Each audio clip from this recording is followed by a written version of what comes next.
Olá, pessoal. Aqui é a professora Fabiana.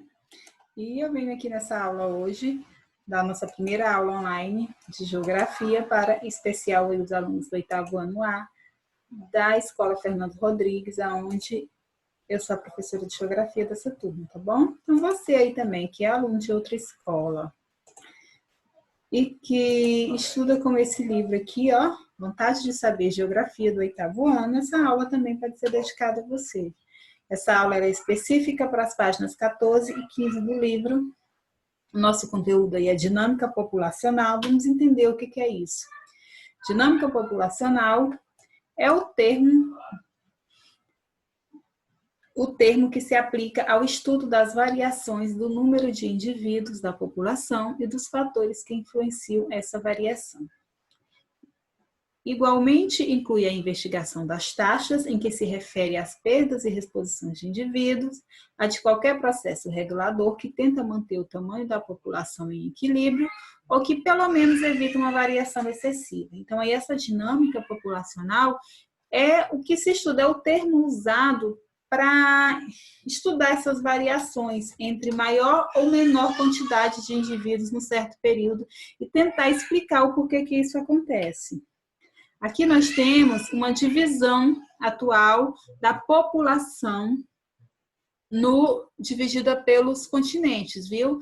Nós, por exemplo, quando a gente vai estudar sobre população, o que nós precisamos saber é que essa população ela é dividida de uma forma que não é igualitária, ela é dividida de uma forma muito com muitos números diferentes um do outro. Aqui, por exemplo, nós temos a Ásia, que tem 60,14% da população, então aí mais aí de 60% da população está concentrada apenas no continente asiático.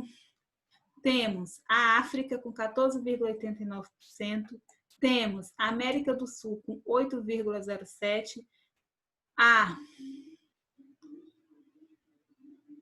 a América do Norte, desculpa, com 8,7%, a América do Sul tem 5,69%, a Europa 10,69% e a Oceania, que tem menos de 1% da população. Então, aí, quais são os continentes mais populosos? Nós temos a Ásia, seguido da África, seguido da Europa, seguido da América do Norte e seguido da América Central. E quais são, professor, os países mais populosos do mundo? Nós temos aqui, ó, a China, que ela tem mais de 1,4 bilhões de pessoas. Depois nós temos a Índia, que ela tem 1,3 bilhões de pessoas.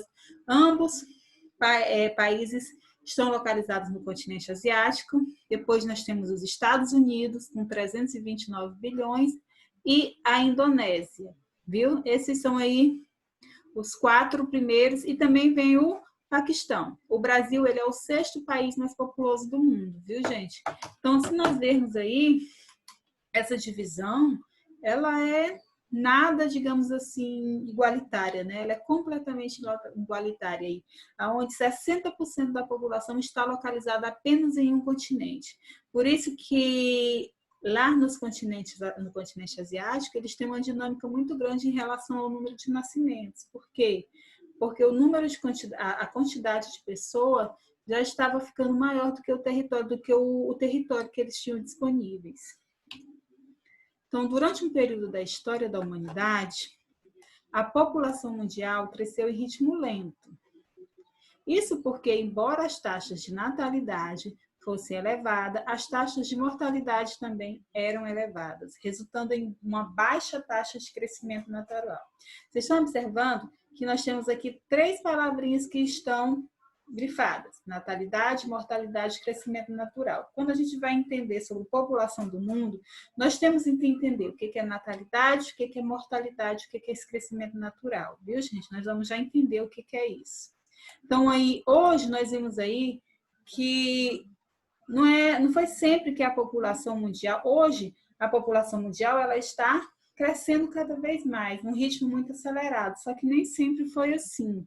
Por quê? Porque se nasciam muitas pessoas, mas também se morria muito. Então, esse crescimento natural aí, ele não ficava equilibrado, porque se nascia muito e morria também uma grande quantidade, que é a taxa de natalidade, é a taxa de nascimento, e a mortalidade é a taxa de mortes, de óbitos, viu? Então, para se saber quanto é o crescimento natural, se a população está crescendo ou não, tem-se que nascer mais pessoas e morrer menos, viu? Então, durante boa parte do tempo, apesar de ter uma grande taxa de natalidade, apesar de nascer muitas crianças, apesar de nascer muitas pessoas no período de tempo, porque esse período, gente, de números, ele é dado no período de 10 anos. A cada 10 anos é contada essa população do mundo, viu? Então, se soma nesse período a cada 10 anos, quantas pessoas nasceram e quantas pessoas morreram nesses países para poder ter a taxa de crescimento natural.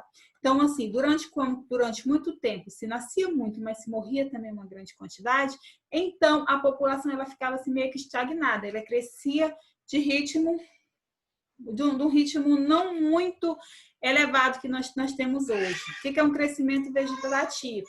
É a taxa de mortalidade, de natalidade, menos a taxa de mortalidade, que é o que eu falei para vocês, viu? Então, para se ter um crescimento vegetativo positivo, tem que se nascer mais e morrer menos. Quando se nasce uma certa quantidade, mas se morre uma quantidade maior, então essa taxa de crescimento vegetativo vai ser negativo. Se nascer mais e morrer menos, ele é positivo. Se nascer mais se nascer uma quantidade, mas morrer uma quantidade maior, aí essa taxa de crescimento vegetativo vai ser menor. Entenderam, né? Então, para essa taxa de crescimento vegetativo se tornar positiva, tem que se ter uma taxa de natalidade maior do que uma taxa de mortalidade. Hoje, assim, a gente pensa, mas hoje nascem mais pessoas do que morrem. Sim, só que chegou um certo período da história que a expectativa de vida do homem, principalmente do homem, ele era de 40 anos de idade. Hoje não, hoje chega a expectativa de vida chega a 60, 70, até 80 anos de vida. Então, assim, morria-se muito fácil. Olha aqui, hoje nós temos a evolução do crescimento da população mundial, né? Ó. Se nós observarmos a partir aqui, é só a partir dos anos de 1800, se nós observarmos aqui, ó, que nós temos o número de bilhões de habitantes, que foi no ano de 1800 que ele vai chegar em 1 bilhão, então apenas no ano de 1800 que se chega a 1 bilhão de pessoas. Hoje aqui, ó, 2010, porque foi a última taxa que nós temos, que eu falei para vocês que essa taxa é de dado em 10 anos, então no final desse ano vai sair uma nova taxa e esse gráfico aqui vai ser mudado, viu? Então, hoje nós estamos aqui, ó, em 7 bilhões de pessoas. Vocês estão observando aqui como, a partir do ano de 1920 e alguma coisa aqui, quase perto de 1930, o gráfico ele começa a ter um crescimento maior, viu? Até aqui o crescimento ele é muito pouco, ó. A partir de todos esses anos aqui, o crescimento ele vai dando pouco. Por quê? Porque esse aqui é exatamente o período para vocês em que se nascia uma grande quantidade de pessoas, mas que o número de mortes era muito grande. Aí, a partir aqui dos anos de 1923, 26, por aqui, assim, 27, é que esse número aqui ele começa a se tornar diferente, ó. O gráfico mostra que em 1802, que é aqui onde se inicia, a população mundial atingiu 1 milhão de habitantes. Demorou 125 anos para que saltasse para 2 bilhões. Olha só, gente, demora-se 25 anos para saltar para 2 bilhões de pessoas. Após 34 anos, em 1961, aqui, ela já chega a 3 bilhões. Em 1974, que é aqui, ó, ela chega, né, em 13 anos depois, ela chega a 4 bilhões. Mais 13 anos, em 1987, que é o que nós temos aqui, ela atinge 5 milhões. E em 1999, após 12 anos, a população mundial chegou aos 6 bilhões. Prevê-se que em 2012 ela atinja 7 bilhões de pessoas, viu, gente? Então, aí acredita nisso, que no ano de 2012, que esse gráfico aqui, gente, ele já está desatualizado, né? É o que nós temos aqui de 2012, 7 bilhões, aqui nós já estamos de 2020, ele ainda não tem essa expectativa que você vai ter dado aí lá para o final do ano. Então, assim, vocês observaram como aqui, a partir dos anos de 1960, o tanto que essa população cresceu, como o número de crescimento, como a taxa populacional foi muito elevado. Por quê? Por que aqui a população crescia menos e por que aqui a população cresceu mais? Tem uma explicação. Quais são os motivos? O motivo do crescimento tão intenso no último século, quais foram esses motivos? Primeiro, nós vamos ver o avanço na medicina. Melhor tratamento de gestantes, medicina preventiva, vacinas, imunizações, cirurgias, entre as descobertas tecnológicas, tanto em equipamento quanto em tratamento. Então, esses avanços na medicina, ele vem aí como um dos principais pontos que eleva o número de crescimento da população. Por quê? Porque a população passou a morrer menos por conta de certas doenças, porque essas doenças elas passaram a ser combatidas. Nós temos aí as vacinas preventivas. Vocês sabem aí que todo ano tem campanhas de vacinação. Todo mundo tem uma carteirinha de vacinação aí que você passa para prevenir doenças. Doenças essas que matavam milhões de pessoas antes desses avanços da medicina, antes do avanço dessas vacinas. Morriam-se muitas crianças por sarampo, por várias outras doenças. Após se conseguirem encontrar essa vacina que previne essas doenças, o número de crianças que passaram a morrer é muito menor. Então, é claro que essas crianças vão chegar à fase adulta, crescendo assim o número de população, entenderam? E outra coisa também que faz com que essas crianças, com que aumente a taxa de crescimento, é as melhorias da condição de vida, como o aumento de produção de alimentos, saneamento básico, acesso de serviços de saúde, entre outros. Então, tudo isso faz com que a população tenha uma melhor qualidade de vida. Tendo uma melhor qualidade de vida, ela vai fazer com que ela viva mais, aumentando assim o número da quantidade de população mundial. O crescimento populacional, ele se dá, aí nós vamos ver em 4 fases. Qual é a primeira fase? É o crescimento lento, que vai aqui no século XIX, ó. A natalidade elevada, mas também a mortalidade elevada, baixa expectativa de vida. Foi aquilo que eu falei para vocês. Se nascia muito, mas também se morria muito. As pessoas aí não conseguiam chegar a 40 anos de idade. Desculpa, gente. Muitas crianças, às vezes, não conseguiam nem chegar a nascer. Muitas mães morriam na hora do parto. Muitas crianças não conseguiam chegar a 1 ano de idade, porque morriam por alguma doença. Então, é claro que isso fazia com que o número de crescimento fosse lento, porque se pega um período de 10 anos, como eu falei para vocês. A segunda fase, ela já vai dando um crescimento mais rápido, mais acelerado, que é aí o final do século XIX, que é quando acontece a Revolução Industrial. O que é essa Revolução Industrial? É quando começam a surgir as indústrias, é quando começam a surgir gêneros produzidos pelas indústrias, que vocês vão ver isso aí lá no conteúdo de história de vocês, viu? Com a professora de história. E as transformações sociais, demográficas e econômicas, viu, gente? E a partir da Revolução Industrial, a economia começa a mudar.